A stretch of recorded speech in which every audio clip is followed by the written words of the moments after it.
नमस्कार किसान साथियों, आज बात करते हैं कि किसानों को हरी खाद क्यों लगानी पड़ रही है और किसानों की जमीन बंजर क्यों होती जा रही है। किसान साथियों, जो अगेती ऊटी या फिर प्याज लगा सकते हैं वो भी इसका हरी खाद को लगा सकते हैं और इससे आपको आम का आम गुठलियों के दाम दोनों मिल जाएंगे। बात करें कि हमें हरी खाद का उपयोग क्यों करना पड़ा, इससे सबसे बड़ा मुख्य कारण के बारे में जानते हैं।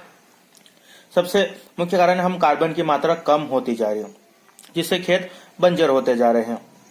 किसान मित्र, पहले क्या होता था कि पहले हमारे जो बुजुर्ग है तो वो किसान मित्र क्या करते थे कि ऐसी फसल लगाते थे जिससे खेत को पनवा लगती है। जो मूंग, उड़द, चौला या फिर मक्का या फिर ज्वार ऐसी फसल लगाते जिससे खेत की पनवा लगती। लेकिन हमारे पास अभी खरीफ में तो किसान मित्र मुनाफे कमाने के चक्कर में सोयाबीन का ही उपयोग करते हैं। हालांकि सोयाबीन अब घाटे का सौदा बनती जा रही है, लेकिन किसानों की मजबूरी है कि उन्हें सोयाबीन ही लगानी पड़ रही है और पोषक तत्व दिन प्रतिदिन कम होते जा रहे हैं, जिससे लहसुन में घेरे बैठने की समस्या होती जा रही है। या फिर अन्य फसल लगाते हैं तो उनमें जो हमें है अधिक खर्च लगाना पड़ रहा है। किसान मित्र के पास पहले पशु भी बहुत होते थे तो गोबर की खाद का उपयोग करते। हालांकि अभी किसान मित्र गोबर का खाद का उपयोग नहीं करते, क्योंकि महंगा भी 7 से 8 हजार रुपए प्रति ट्राली गोबर की खाद मिलती है सड़ी हुई। और किसान मित्र पशु को रखना तो पसंद ही नहीं करते हैं। तो ऐसे में किसान मित्र क्या करते हैं कि रासायनिक खादों का उपयोग करते रहते हैं।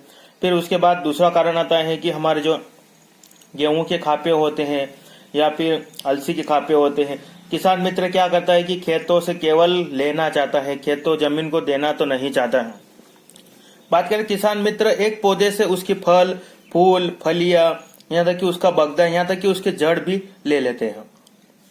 तो ऐसे में हम मिट्टी को कुछ देते नहीं, सभी लेते रहते हैं। तो हमें मिट्टी को देने का काम भी करना पड़ेगा, क्योंकि बोलते हैं कि एक हाथ से ताली नहीं बजती, दोनों हाथों से ताली बजती। तो हमें आने वाले भविष्य में जो आने वाली पीढ़ी है उनके लिए जमीन को बंजर नहीं बनाना है और जमीन को उनको भी जमीन से उत्पादन लेने के लिए, जैसे हमारे पूर्वजों ने हमको जमीन दी, हमारा भी फर्ज बनता है कि हम आने वाली पीढ़ी के लिए उस खेती को सुरक्षित रखें।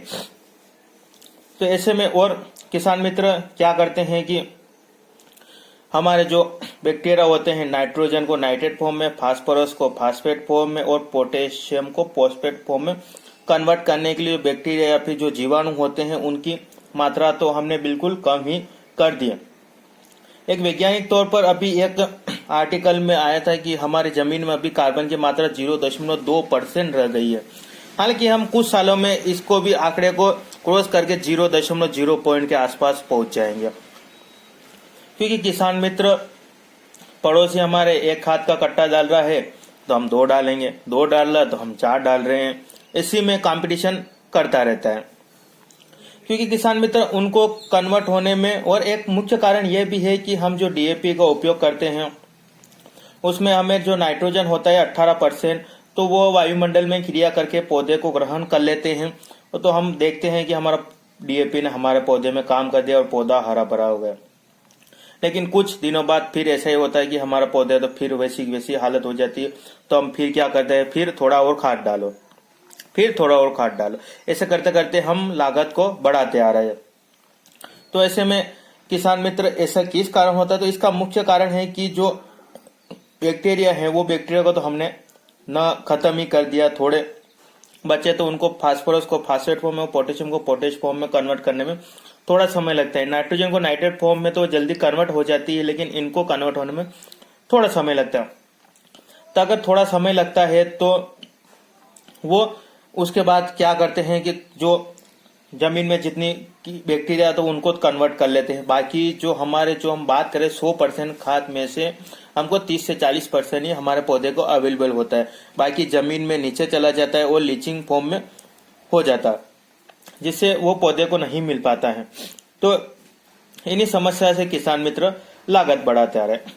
और जो है कि पहले के किसान मित्र 2 फसल लेते हैं, अभी के किसान मित्र 4 फसल लेने की सोचते हैं। तो उस मिट्टी को तो थोड़ा रिकवर होने का समय ही नहीं मिलता है।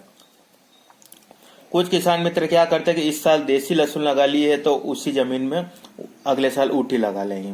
क्योंकि देसी तो दे देगी आपको कमा कर, लेकिन अगले साल वो देसी नहीं होगी उस जगह, तो उस जगह फिर वो ऊटी लगा लेते हैं।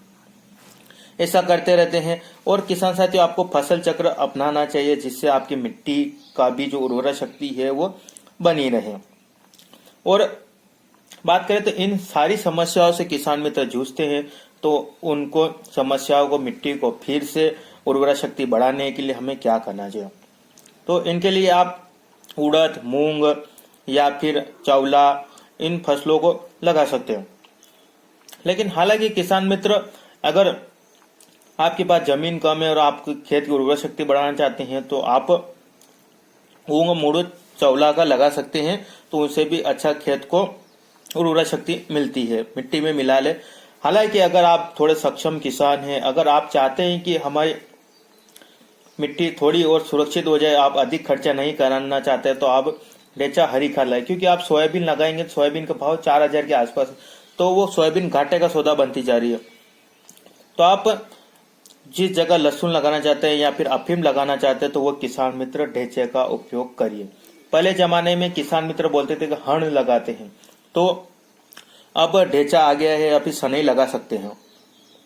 बात करें तो ढेंचा, आप अभी प्याज लगाने वाले होते हैं या फिर जो ऊटी आ गई थी, तो उनकी जगह वो खाली जगह रहती है, तो वो खरपतवार उगते रहते हैं। तो आपकी उस समस्या से बचने के लिए आप ढेंचा लगाइए, और आपको इससे आम के आम और गुठलियों के दाम दोनों मिल जाएंगे। बात करें तो आप ढेंचा है 45 से 55 दिन की फसल है, आप इसके बाद उसे रोटावेटर कर दें या फिर आप उखाड़ कर खेत में छोड़ दें, तो वह 10 से 15 दिन में सड़ जाएंगे और आपके अगली फसल में वो कोई समस्या उत्पन्न नहीं करेगा। अभी आप प्याज लगाएंगे या फिर ऊटी लहसुन लगाएंगे, तो उसके लिए आपको आप ही समय है, तो इसे में आप ये फसल से आप अच्छा जो है खेत की मिट्टी की उर्वरा शक्ति बढ़ा देंगे। बात करें तो ढेंचा का बीज आप फसल लगाने से पहले 10 से 15 दिन पहले खेत में उखड़ कर छोड़ देंगे, तो भी वो सड़ जाएगा। तो उस समय रोटावेटर, किसान मित्र अगर मौसम खोला हो तो रोटावेटर करवा दे, अन्यथा उखाड़ कर छोड़ दे तो भी वह सड़ जाएगा। किसान मित्र, ढेंचे की बीज की बात करें तो 15 से 20 किलो प्रति एकड़ आप बीज का उपयोग कर सकते हैं। और आप उसके बाद अगर आप खेत में बिखेर कर या फिर आप सीड्रिल से इसकी बुआई भी कर सकते हैं। हमने पिछले वर्ष जो लहसुन है, ऊटी लहसुन प्याज की जगह और अफीम की जगह लगाया था, तो हमें काफी अच्छा रिजल्ट देखने को मिला है। बात करें इससे क्या क्या मिलेगा, इससे आपको 30 से किलो के आसपास नाइट्रोजन मिलेगा और 800 टन आपको बायोमास मिलेगा। आप सोचते हैं 30 किलोग्राम तो हम यूरिया ही डाल देंगे, लेकिन वो 30 ग्राम यूरिया और 30 ग्राम जमीन में नाइट्रोजन का बहुत अंतर रहता है। और बात करें तो ये 3 फीट के आसपास हो जाता है, तो आप 45 से 55 दिन के अंदर ही आप उसको उखाड़ दे या फिर रोटावेटर कर दे, अन्यथा वो जाड़ा और डंकल हो जाएगा, तो उसके सड़ने में थोड़ा समय लगता है।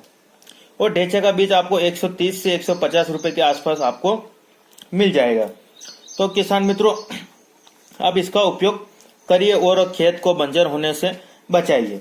अगर खेत बंजर नहीं होगा तो आपको उत्पादन भी देता है, क्योंकि ये ढेंचा है जो गांठें होती है, जिसे नोड्यूल बोलते हैं, जो वायुमंडल में नाइट्रोजन से क्रिया करके मिट्टी में स्थिर करता है, जिससे खेत में नाइट्रोजन की कमी नहीं रहती। आप इसे लगाने के बाद 3 से 4 साल तक आपके खेत में नाइट्रोजन की कमी कम होगी।